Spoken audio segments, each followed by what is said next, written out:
تمكنت مصالح الشرطة الأربعاء 2 نوفمبر 2016 من إيقاف شاب يبلغ من العمر 22 سنة. كان قد دوخ أصحاب السيارات في عديد من أحياء مدينة أكادير بفتحه للسيارات بتقنية وطرق مبتكرة.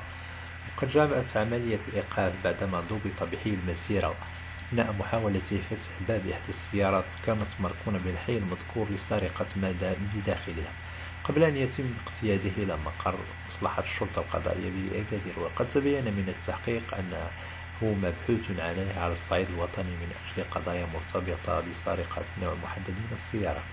وتبين من خلال البحث الذي أقضي عليه أنه عضو في عصابة مكونة من شخصين نفذت عديد من السرقات، حيث كانت تسطو على حواسب محمولة وهواتف ومقتنيات ثمينة أخرى لتقوم ببيعها.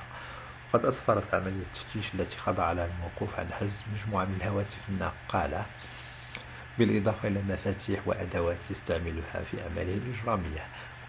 وقد حددت عناصر الشرطة بأكادير هوية الشخص التالي في العصابة، وتواصل عملية البحث عنه بغرض توقيفه هو الآخر وإحالته على العدالة في الوقت الذي تم فيه إرجاع الهواتف المتحصلة من السرقات إلى ذويها بعد تعرفهم على الجاني.